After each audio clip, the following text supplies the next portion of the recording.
Doctor రావినూతుల Shashidhar విశ్వ హిందూ పరిషత్ జాతీయ అధికార ప్రతినిధి. బంగ్లాదేశ్ లోపల గడిచిన 2 నెలలుగా హిందువులపైన అత్యాచారాలు, హత్యలు, ఒక మారణకాండ కొనసాగుతూ ఉంది. అక్కడ ఏర్పాటైనటువంటి తాత్కాలిక ప్రభుత్వము ఇస్లామిక్ మతోన్మాద శక్తుల భాగస్వామ్యంతో ఏర్పడింది.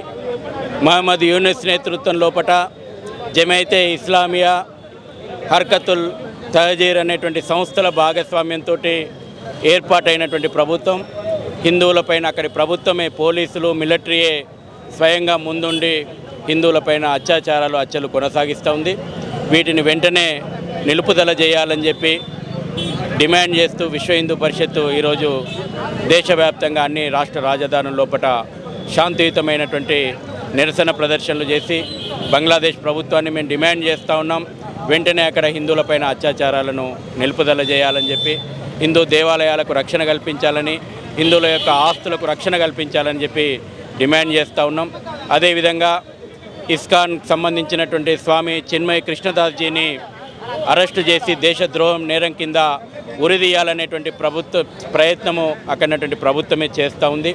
స్వామి చిన్మయ కృష్ణదాస్జీతో పాటు అక్కడ హిందూ సమాజానికి అండగా, రక్షణగా నిలుస్తూ నాయకత్వం వహిస్తున్నటువంటి 18 మంది హిందూ నాయకులను అరెస్టు చేసి వారిని హత్య చేసేటువంటి ప్రయత్నం బంగ్లాదేశ్ ప్రభుత్వం చేస్తూ ఉంది.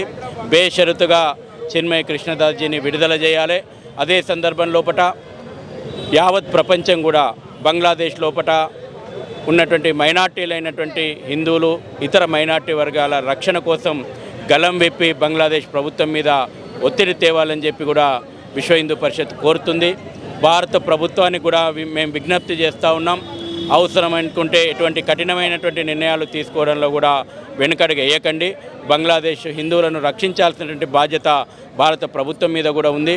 కాబట్టి భారత ప్రభుత్వం ఆ దిశగా చర్యలు తీసుకోవాలని కోరుతూ ఈ రోజున యావత్ భారతీయ సమాజం మొత్తం కూడా బంగ్లాదేశ్ హిందువుల పక్షాన మేము నిలబడడానికి ముందున్నాం. బంగ్లాదేశ్ హిందువుల పక్షాన యావత్ భారతీయ సమాజం ఉందని చెప్పడంలో భాగంగానే ఈరోజు మేము ఈ కార్యక్రమాన్ని నిర్వహించాం. ఈరోజు దేశవ్యాప్తిగా విశ్వ హిందూ పరిషత్తు బంగ్లాదేశ్లో జరుగుతున్న హిందువులపైన దాడులకు సంబంధించిన నిరసన కార్యక్రమము మానవారం నిర్వహించాలని చెప్పేసి పిలిపించడం జరిగింది. దానిలో భాగంగానే ఈరోజు భాగ్యనగర్ లోపల, యాపిడ్ చౌరస్తా లోపల భాగ్యనగర్ సంబంధించిన కార్యక్రమాలని మానవ అని నిర్వహించడం జరిగింది. బంగ్లాదేశ్లో హిందువులపైన గత కొన్ని సంవత్సరాల నుంచి అనేక రకాల దాడులు జరుగుతున్నాయి. ఈ మధ్యన ఏమంటే షేక్ హసీనా ప్రభుత్వం పోవడానికి కారణం కూడా ఈమె అందరికి సపోర్ట్ ఇస్తుందనే ఒక దురాలోచనతో అక్కడ ఉన్న జిహాద్ తీవ్రవాదం ఆమె దించేసింది. అప్పటి నుంచి ఏమంటే హిందువులపైన దాడులు జరుగుతూ హిందూ మందిరాలను ధ్వంసం చేయడము, విగ్రహాలు ధ్వంసం చేయడము, మహిళలను హత్య చేయడము, అత్యాచారం చేయడము, ఇలాంటి దుర్మార్గం ఘటనలన్నీ జిహాద్ తీవ్రవాదం చేస్తుంది అక్కడ. కాబట్టి హిందువులు భయభ్రాంతులకు గురి అవుతున్నారు. ఇస్కా ప్రపంచ దేశాల లోపల అనేక దేశాలకు ఆహారం పెడుతున్న ఇస్కాన్ సంస్థ సంబంధించిన అక్కడ ఇస్కాన్ సంస్థ పెద్ద ఎత్తున పనిచేస్తుంది. ఆ సంస్థ సంబంధించిన స్వామీజీని కూడా తీసుకెళ్లి లోపలేసి ఇవాళ దేశద్రోహం కేసు పెట్టేసి ఉరిశిక్షిస్తామనే ఒక ఆలోచన ప్రభుత్వం ఉంది. కాబట్టి ఈ దేశంలో ఉన్న హిందువులందరూ ఆలోచించండి. ఈ దేశంలో ప్రతి హిందూ ఇవాళ ఆలోచించాలి. అంటే బంగ్లాదేశ్లో హిందువులు మనం కాపాడాలి. ప్రపంచ దేశాలకు సంబంధించి హిందువులు మన వైపే చూస్తున్నారు. మీరు ఏం చేస్తున్నారు, భారతదేశంలో హిందువులు ఎలాంటి నిర్ణయాలు తీసుకుని చెప్పేసి అందరూ మనం చూస్తున్నారు. కాబట్టి మనము అందరం ఆలోచించి బంగ్లాదేశ్లో హిందువులను కాపాడాలి. కాపాడే విధంగా ఈ యొక్క భారత ప్రభుత్వాన్ని పోరు చేయాలని చెప్పేసి అందరికీ కోరుతున్నాం. అందుకే ఇవాళ నిరసన కార్యక్రమం తీసుకున్నాము. భారతదేశంలో హిందువులు ఆలోచించండి. కులం అంటూ కులం గురించి మాట్లాడుతున్నాం, మనము డబ్బు అంటూ డబ్బు గురించి మాట్లాడుతున్నాం, రాజకీయ పార్టీ అంటే రాజకీయ పార్టీల గురించి మాట్లాడుతున్నాం. బిడ్డ మనం ఒకటి ఆలోచించాలి. ఇస్లామిక్ రాజ్యం అంటూ ఈ భారతదేశంలో ఒకవేళ వస్తే మన బతుకు ఎలా ఉంటుందంటే మనం మందిరాలను కోలేము. మనము నీ కులం గురించి చెప్పుకోలేవు, నువ్వు బొట్టు గురించి చెప్పుకోలేవు, నువ్వు ఎలాంటి విషయం చెప్పుకోలేవు. లాస్ట్ ఒక టోపీ పెట్టుకోవాలి, ఒక బురికి వేసుకోవాలి, మనం అల్లా అంటూ మనం జీవించాలన్న పరిస్థితి మనకు వస్తుంది. కాబట్టి హిందువులారా మీరు ఆలోచించండి, ఇప్పటికైనా ఆలోచించండి. మీ స్వార్థం వీడండి, పిరికి పంది లక్షణాలను పక్కన పెట్టండి. ప్రతి హిందూ రాజకీయ నాయకుడు ఆలోచించండి, పార్టీలను పక్కన పెట్టండి. హిందూ ధర్మము రక్షించిన రోజులే హిందూ ఈ దేశంలో సురక్షితంగా ఉన్న రోజులే మీ పార్టీలు పనిచేస్తాయి. లేకుంటే మీరు ఇక్కడ మీ ఇంట్లో కూడా బురకలేసి టోపులు పెట్టుకొని అల్లా అంటూ మీరు ఇక్కడ బయటకు వచ్చి మొక్కాల్సిన పరిస్థితి వస్తుంది. ఇప్పటికైనా ఆలోచించని చెప్పేసి అందరు రాజకీయ నాయకులు హెచ్చరిక ఇస్తున్నాం.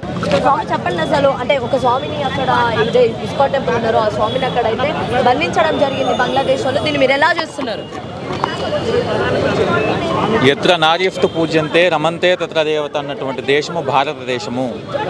మరి కొన్ని వేల సంవత్సరాల నుంచి కూడా భారతదేశానికి దండయాత్రకు వచ్చినటువంటి శత్రువులకు సైతము అన్నం పెట్టినటువంటి అన్నపూర్ణ ఈ యొక్క దేశము. మరి ఈ యొక్క దేశం లోపల, ఈ యొక్క బంగ్లాదేశ్ లోపల స్వామీజీల మీద కానివ్వండి, హిందువుల మీద కానీ దాడులు జరుగుతున్నాయంటే దానికి ముఖ్య కారణము హిందువుల యొక్క మౌనము, గాఢ నిద్ర. కేవలం బంగ్లాదేశే కాదమ్మా, మరి భారత్ లోపల కానివ్వండి, ముఖ్యంగా తెలంగాణ రాష్ట్రంలో తీసుకుంటే గత కొన్ని రోజులుగా, గత కొన్ని నెలలుగా విచ్చలవిడిగా దేవాలయాల మీద దాడులు జరుగుతూ ఉన్నాయి. మరి ఇన్ని దాడులు జరిగినా కూడా ఈ యొక్క ప్రభుత్వం నిమ్మకు నీరెత్తనట్టుగా, నాకేమీ సంబంధం లేదన్నట్టుగా వ్యవహరిస్తూ ఉన్నది. మరి ఈరోజు ఇన్ని దాడులు జరిగినా కూడా మాకేమీ తెలియదు, దాడి చేసిన ప్రతివాడు కూడా పిచ్చివాడు అని అంటుంది. మేము అడుగుతూ ఉన్నాము, ఈరోజు దాడులు చేసే వాళ్ళందరూ పిచ్చివాళ్ళు అయితే మరి దాడుల్ని కప్పిపుచ్చాలన్నటువంటి ఆలోచనతో ఉన్నటువంటి ఈ యొక్క ప్రభుత్వానికి కూడా పిచ్చి పట్టిందా అని మేము అడుగుతూ ఉన్నాము. మరి ఇదే మసీదుల మీద దాడి జరిగితే మీరు వెంటనే స్పందిస్తారు, ఆలయాల దాడులు జరిగినప్పుడు ఎందుకు స్పందించడం లేదు? కాబట్టి తక్షణమే ఈ యొక్క ప్రభుత్వము దాడుల మీద స్పందించాలి, ఈ యొక్క దాడులు చేసే వాళ్ళని కఠినంగా శిక్షించాలని మనస్ఫూర్తిగా భావిస్తున్నాము.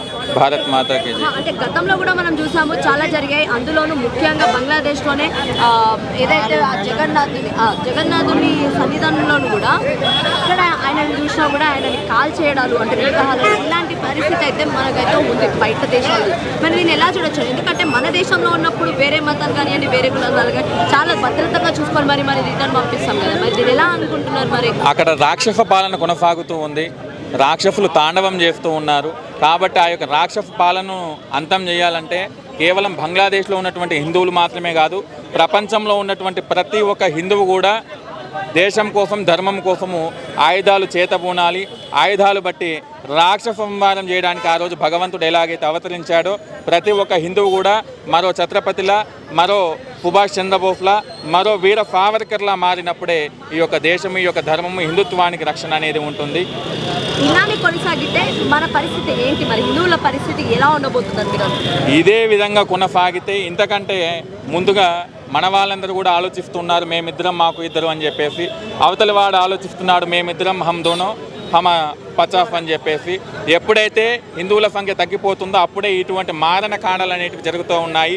బంగ్లాదేశ్ లోపల హిందువుల సంఖ్య తగ్గిపోయింది కాబట్టి మన మీద దాడులు జరుగుతూ ఉన్నాయి.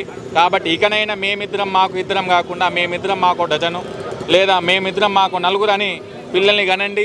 అందులోపల ఒకరిని దేశ సేవకు పంపండి, ఒకరిని ఆధ్యాత్మిక మార్గంలో పంపండి, ఇద్దరిని కుటుంబ రక్షణ కోసం పెంచుకోండి. కాబట్టి ఇకనైనా మన యొక్క సంఖ్యని పెంచుకోవాలి.